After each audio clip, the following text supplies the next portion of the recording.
कमल academic coach में आपका स्वागत है। जो टीचर्स की टीम हम लोगों ने बनाई है बहुत मेहनत कर रही है आपके बच्चों को पढ़ाने के लिए। तो आइए जानते हैं अपने टीचर्स से कि आज हमारे बच्चों को वो क्या पढ़ाने वाले हैं। तो जल्दी से आप बने रहिए चैनल पे और देखते रहिए सारी वीडियोस को अच्छे से। और अगर आपने चैनल सब्सक्राइब नहीं किया है तो सब्सक्राइब जरूर कर लीजिए, लाइक कीजिए, शेयर कीजिए, सब्सक्राइब कीजिए। देखते हैं बच्चों को आज क्या पढ़ाया जाता है। Good morning students, here I am Vinita.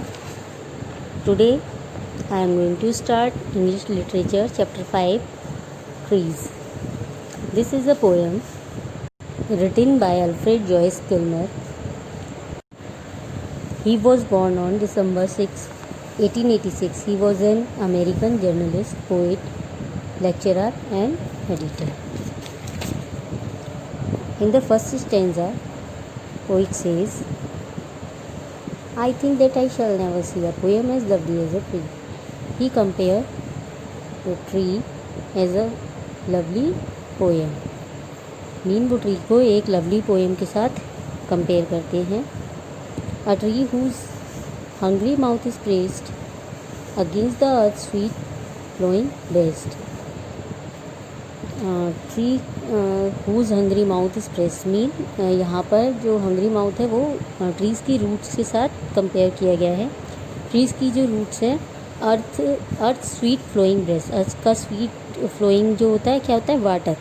तो जो रूट होती हैं वो अर्थ के साथ स्टिक होती हैं और वाटर को सक करती हैं और उसकी वजह से ट्री अलाइव रहता है, मीन जिंदा रहता है.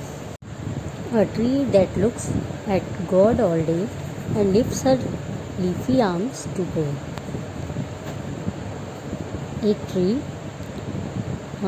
क्या करता है, वो आकाश की तरफ बढ़ता जाता है और ऐसा दिखाई देता है जैसे कि वो आकाश में गॉड को देखना चाहता है. और उसकी लीफी आर्म्स जो होती हैं, मीन ब्रांचेस जो होती हैं, वो जैसे ह्यूमन की आर्म्स होती हैं उनको जोड़कर वो गॉड को प्रे करता है, ऐसे ही उसकी लीफी ब्रांचेस को देखने से ऐसा प्रतीत होता है जैसे वो गॉड को प्रे कर रहा हो.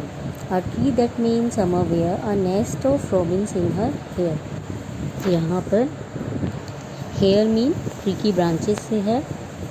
तो जो बर्ड्स होती हैं उनको समर में ट्री की ब्रांचेस में शेल्टर मिलती है और बर्ड्स के नेस्ट ब्रांचेस में बने हुए होते हैं. Upon whose bosom snow has lain, who intimately lives with rain. यहाँ पर जो सीज़न है उनका इम्पैक्ट ट्री के ऊपर दिखाया गया है. मीन जब विंटर होती हैं तो bosom mean tree trunk, tree के जो ट्रंक्स होते हैं वो स्नो से कवर्ड रहते हैं और स्नो ट्री को कोई हार्म नहीं पहुंचाती. और जब रेन आती है तो उसके वाटर से ट्रीज़ जो होते हैं वो ग्रो करते हैं और ग्रीनरी देखने को मिलती है.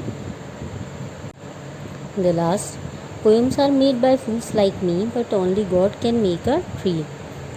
पोइट कहते हैं कि पोएम्स जो होती हैं वो मेरे द्वारा और मेरे जैसे और भी जो पोइट हैं उनके जैसे मूर्ख लोगों के द्वारा लिखी जाती हैं, बनाई जाती हैं. मीन वो अपने आप को फूल बोल रहे हैं, लेकिन ट्री जो है वो गॉड की क्रिएशन है. भगवान ने ट्री को बनाया है और वो उनकी बहुत ब्यूटीफुल क्रिएशन है.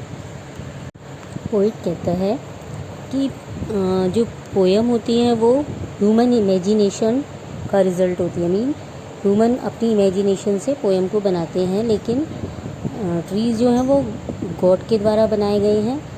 तो ये एक नेचुरल रिसोर्सेज हैं और हमें ट्री की क्या करनी चाहिए, प्रोटेक्शन करनी चाहिए. मीन ट्री को हमें कट नहीं करना चाहिए.